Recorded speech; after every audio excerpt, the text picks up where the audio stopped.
session d'information sur A30 Télévision. Mesdames et messieurs, bienvenue à tous et à chacun. Voici les principaux titres. Ouverture ce jeudi de la session ordinaire de septembre au Parlement. Les députés et sénateurs y prennent le chemin du Parlement. Une session principalement budgétaire, mais de tous les enjeux également. Au regard de la situation sécuritaire et l'affaire 21 000 $ américains des émoluments accordés aux députés nationaux. Antipas Mboussania Mouissi tape du poing sur la table face à l'insécurité à l'Est. 3 mois de l'occupation de Bunagana par les rebelles M23, il appelle les autorités à assumer leurs responsabilités. L'université officielle de Mbuji-Mayi au cœur d'un dossier de détournement de plus de 100 000 $ américains. Le recteur alerte et dénonce l'accusé dément. Chacun s'est exprimé sur Actu 30 qui dit mieux, dossier à suivre dans un instant.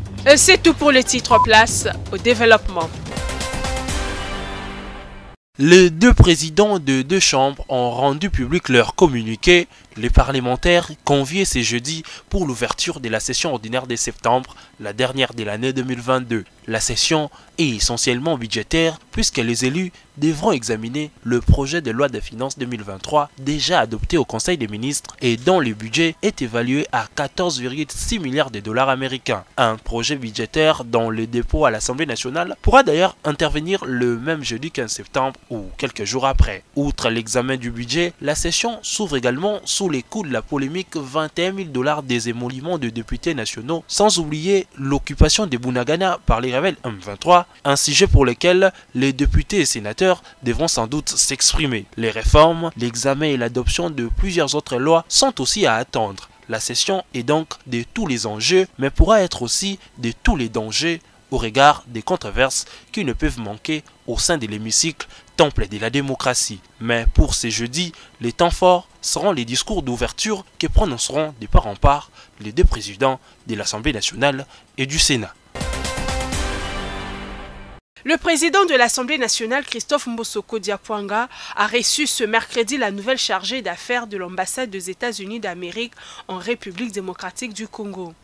Ensemble, ils ont échangé sur les nouvelles opportunités des coopérations RDC-USA. Nous sommes ici pour parler avec le président de l'Assemblée sur le programme très grand que nous avons ici, de proche de 1 milliard de dollars chaque an que le peuple des États-Unis a envoyé à le peuple de ce pays. Donc c'est très important, nous avons beaucoup de programmes. Ensemble, ils ont échangé sur les nouvelles opportunités de coopération entre les deux pays. Outre les questions de développement, les deux personnalités ont également fait le tour de certaines lois qui sont en débat au Sénat et à l'Assemblée nationale, ainsi que les questions brûlantes de sécurité à l'Est qui constituent un souci partagé par le gouvernement américain.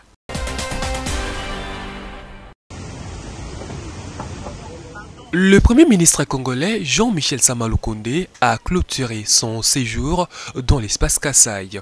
Mais bien avant cela, le mardi 13 septembre, le chef de l'exécutif national a d'abord visité les installations de la SCPT à Lukenge dans la ville de Mbuji-Mayi au Kasaï oriental. Sur place, le Premier ministre a reçu des explications concernant le retard accumulé dans la construction des maisons préfabriquées destinées aux militaires. Le chef du gouvernement et sa délégation se sont ensuite dirigés vers le barrage des Tchala au village des Bakwaboa après plus de 30 km de route en terre battue parcourue. Ces barrages sont censés fournir du courant électrique à la population de ces coins de la province du Kasaï, connaît des difficultés suite à l'état de ces machines. Cette tournée du Premier ministre s'est achevée par une visite du côté de la société minière des Bakwanga Miba, dont la relance des activités est imminente.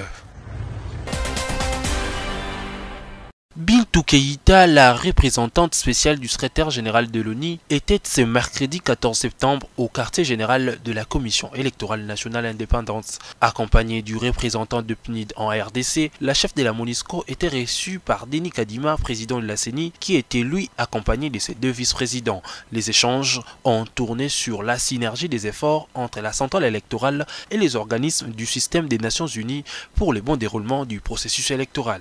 Et nous nous sommes aussi aussi mis d'accord sur le fait que nous devrions avoir des plateformes régulières d'échange entre nous, de manière à pouvoir travailler en synergie en termes de communication publique. Bintou Keïta a exprimé son satisfecit quant à la détermination du président de la CNI pour avancer en harmonie avec tous. Extrêmement positive, ça a été un échange riche dans les domaines de l'analyse de la situation qui prévaut actuellement, mais aussi d'une volonté déterminée de faire en sorte que les élections se passent de façon apaisée, inclusive, transparente, crédible et avec des résultats qui seront acceptés par tous. Et pour cela, donc, une technicité, une expertise mise à la disposition de ce processus électoral pour que tout se passe bien en 2023. La Commission électorale nationale indépendante, déterminée à organiser les élections dans les délais, avait dans son rapport des besoins circonscrit quelques aspects que pourrait apporter le système de l'ONU.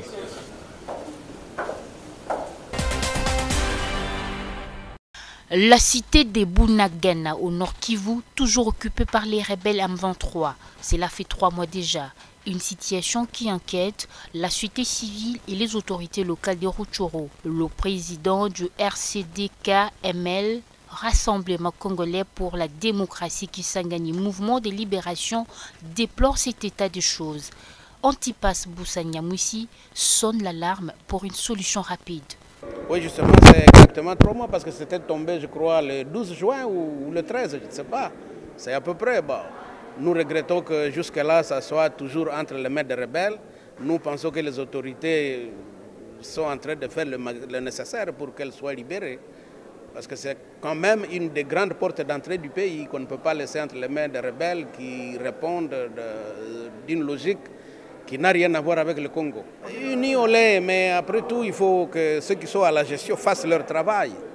Voilà, c'est pas toi, c'est pas moi. Nous, on ne peut qu'appuyer ceux qui sont là, il faut faire.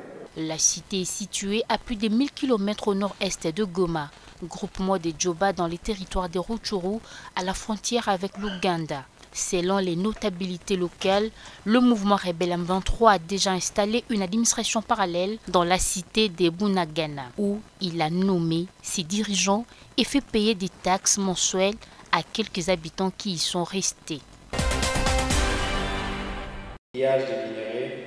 Conflict Minerals in Congo, écrit par Christophe Vogel, un écrivain franco-allemand.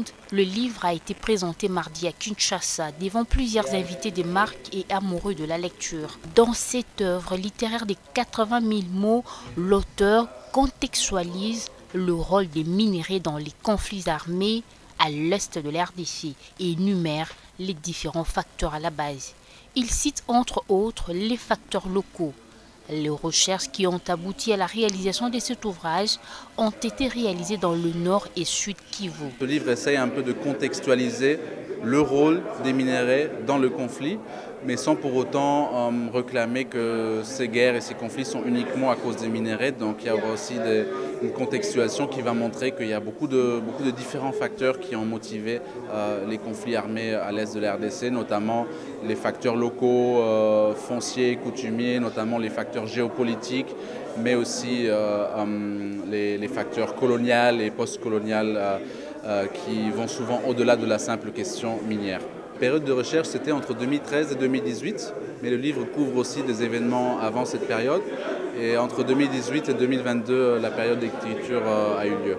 En réaction après la présentation, l'ancien ministre Antipas Boussagnamoussi place les décideurs congolais devant leurs responsabilités. Il faut un peu plus de responsabilité. Vous voyez la thématique de l'or là. Où est la structure pour acheter de l'or dans les régions où on le produit? Du nord Katanga jusque dans les Ouélé, en passant par le Dekivu et l'Ituri. Il n'y a nulle part. Ces structures-là sont installées plutôt chez nos voisins. Mais pourquoi nous on ne les installe pas chez nous? Au Congo, à Bukavu, à Goma, à Bunia, à Butembo, à Beni, à Isiro, à Aru, à Kalemi, à Ouvira. Pourquoi on ne le fait pas? Ce ne sont pas les autres qui le feront pour nous, c'est nous qui devrions faire tout ça. Il y a un travail à faire. Nous nous sommes trop habitués à crier aux autres, à Les boucs émissaires, on les trouve partout, mais ils ne nous aideront jamais. S'ils pouvaient le faire, ils l'auraient déjà fait. Bien entendu, une partie du problème sera résolue. Parce qu'au moins, on saura que l'or congolais, on le vend à Bukavu, dans tel bureau, ou à Butembo, ou à Goma, ou à Kalebi, ou à Uvira, ou à Bunia, ou à Isiro. Voilà, ça va être impacté dans l'économie congolaise. Mais sinon, aujourd'hui, on comptabilise ça dans les économies des autres. La version anglaise du livre Conflict Minerals est déjà disponible sur Internet. Et la version française le sera bientôt, a également annoncé son auteur.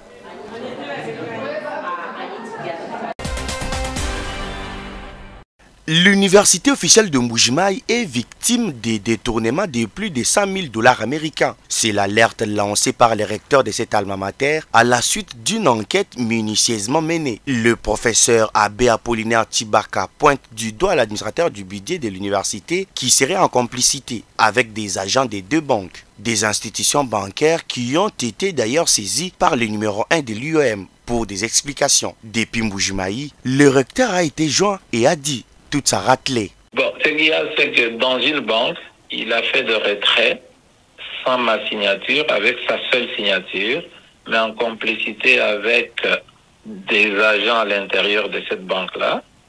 Et là, c'est 31 opérations de sortie d'argent et la somme est estimée à 100 000 $. Dans une deuxième banque, là, on est en train de calculer, mais c'est plusieurs dizaines de millions de francs congolais.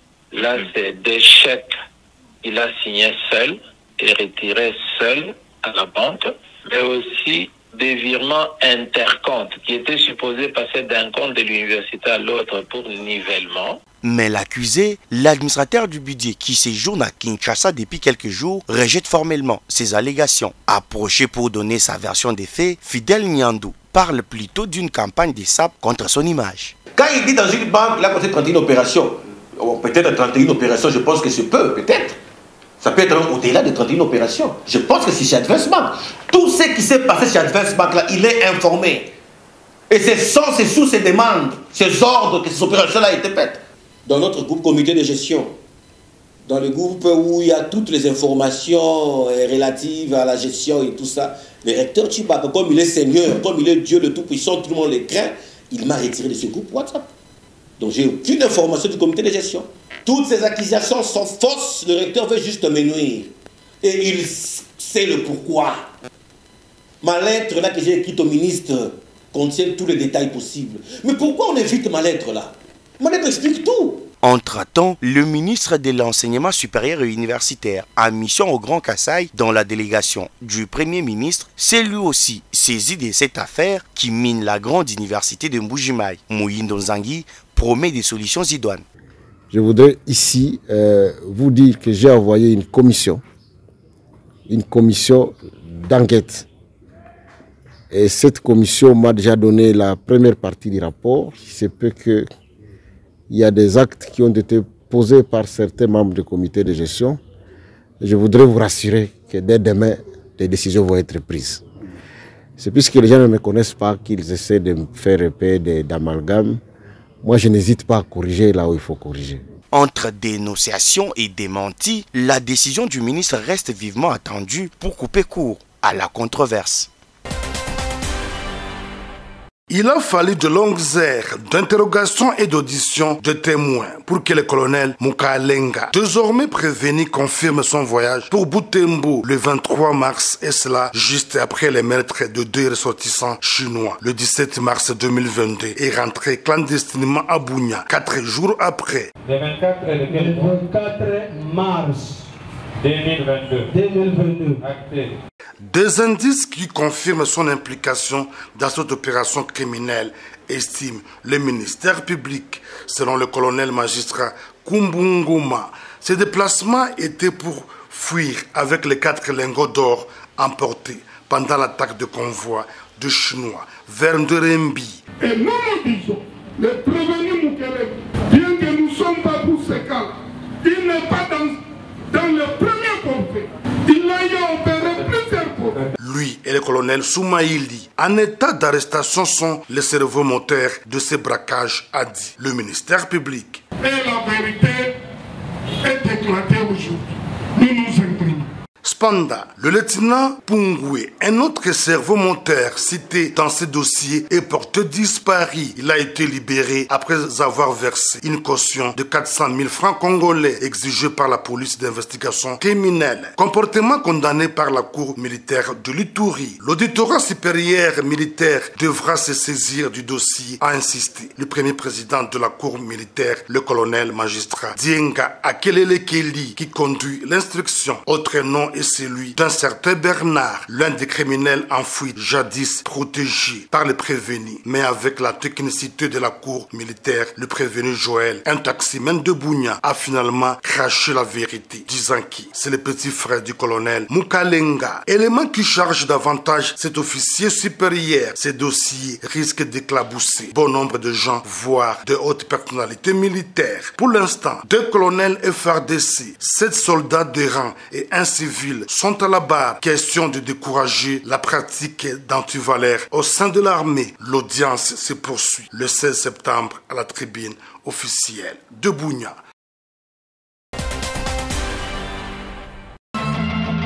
« 14 mois, c'est le temps que devront encore prendre les travaux de construction du marché central de Kinshasa.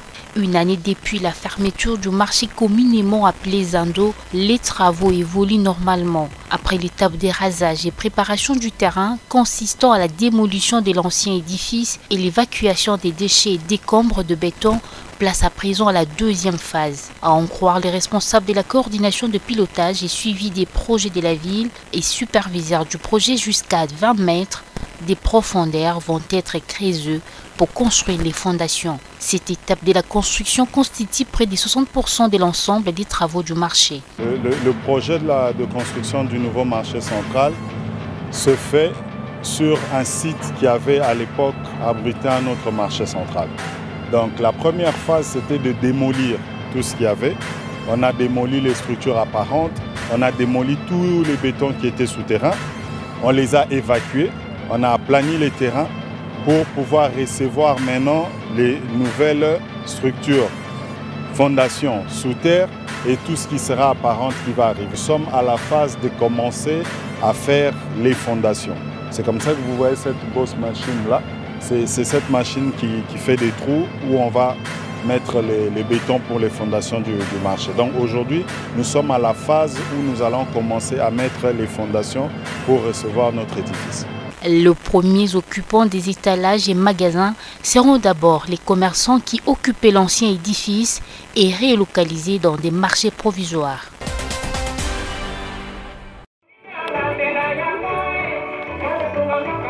Officiellement lancée il y a quelques mois, la coordination nationale pour l'accompagnement des actions du président Félix-Antoine Tshisekedi, CONPAP en sigle, aiguise davantage ses armes pour réussir ses missions définies dans sa dénomination. C'est mercredi dans l'amphithéâtre Félix-Antoine Tshisekedi Tshilombo, dans l'enceinte de l'inspection générale des finances, le coordonnateur Serge Kayembe a lancé les séminaires sur les renforcements des capacités des cadres des CONPAP. Atelier ouvert en présence de Jules Alingueté, l'inspecteur général chef des services de l'inspection générale des finances. À tout seigneur, tout honneur, le député national honoraire Serge Kayembe a rendu un vibrant hommage à l'inspecteur général des finances pour les travaux abattus dans le respect de la vision du chef de l'État Félix Tshisekedi. Durant 4 jours, plus de 1500 délégués venus de toutes les provinces de la RDC, mais aussi de la diaspora, seront outillés sur plusieurs thèmes dans les soucis de mieux vulgariser les actions du président de la République, comme l'a expliqué le coordonnateur de l'ASBL. Notre objectif est d'enrichir la nouvelle génération, mais aussi d'aider la République en prenant les bonnes informations à la source. C'est ainsi, pendant les 4 jours de notre formation, nous avons d'abord la joie d'avoir obtenu la grâce que l'inspecteur général des finances ait accepté d'ouvrir avec nous ce symposium.